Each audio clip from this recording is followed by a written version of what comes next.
अवधूत चिंतन श्री गुरुदेव दत्त श्री स्वामी समर्थ सर्वांना. तुमचा विश्वास असो किंवा नसो, पण हा व्हिडिओ बघितल्यावर तुमचं भाग्य उजळणारच. केवळ हा व्हिडिओ आपण पूर्ण पाहावा. व्हिडिओ आपण जराही स्किप करू नये किंवा अर्धवट सोडू नये. हे शब्द ब्रह्म कानावरून जाणं अपेक्षित आहे.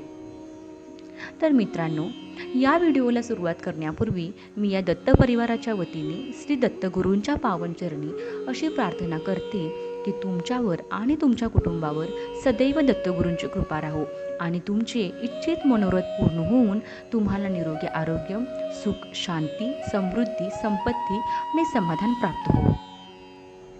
तर या व्हिडिओमध्ये श्री नृसिंह सरस्वती स्वामींच्या काही अद्भुत लीला मी तुम्हाला सांगणार आहे. एका छोट्याशा गावी नामदेव नावाचा एक निष्ठावान ब्राह्मण राहत होता. तो अत्यंत भक्तिमय वृत्तीचा आणि दत्तगुरूंच्या वर पूर्ण श्रद्धा ठेवणारा होता. त्याच्या घरात श्री गुरुचरित्राचे पारायण हे नेहमी चालत असे. नामदेवाला आयुष्यात कसली विशेष इच्छा नव्हती. फक्त सद्गुरूंची कृपा आणि सेवा करण्याची संधी मिळावी एवढीच त्याची मनोकामना होती.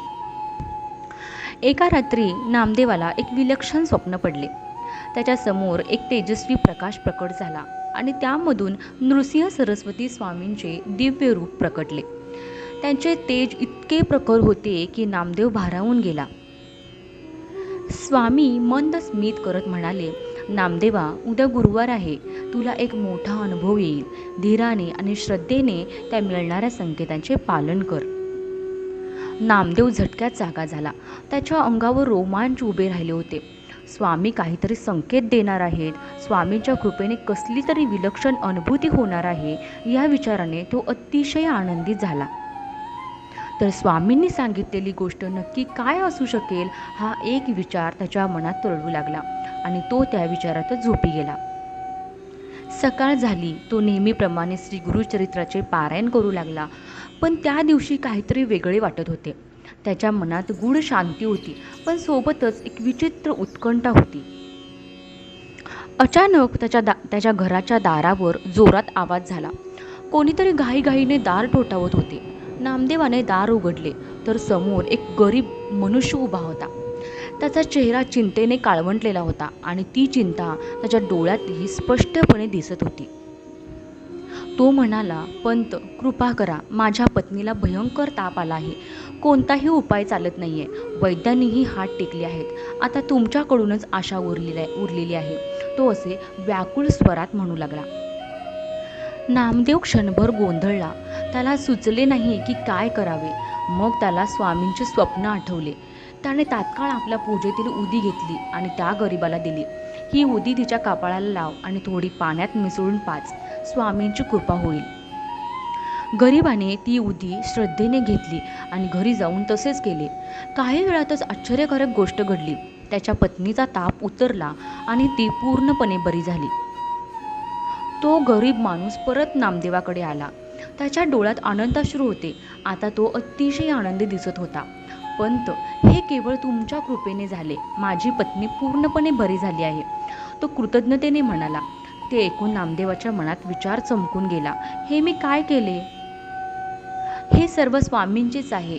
त्यांनीच मला या चमत्कारासाठी माध्यम बनवले. तेवढ्यात गावात एकच खळबळ उडाली की लांबून भजन कीर्तनाचा आवाज ऐकू येऊ लागला. दत्ता दिगंबरा, हो दिगंबरा, नृसिंह सरस्वती दिगंबरा चा जयघोष होत होता. नामदेवाने बाहेर पाहिले तर एक भव्य पालखी गावाच्या दिशेने येत होती. पालखीमध्ये बसलेले तेजस्वी स्वरूप पाहून तो स्तब्ध झाला.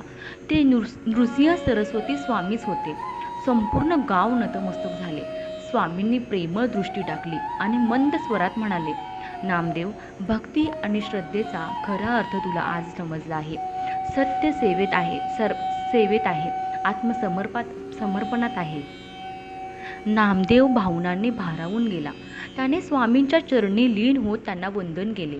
नामदेवाची सेवा करण्याची इच्छा दत्तगुरूंनी पूर्ण केली. जनसेवा हीच ईश्वर सेवा हे त्याला कळून चुकले. त्या दिवसानंतर संपूर्ण गावाने स्वामींच्या चरणी नतमस्तक होऊन त्यांची उपासना सुरू केली.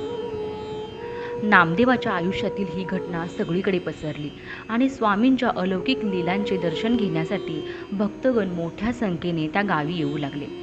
जिथे श्रद्धा आणि भक्ती असते तिथे स्वामी आपली कृपा दाखवतातच, हेच त्या घटनेने सिद्ध केले.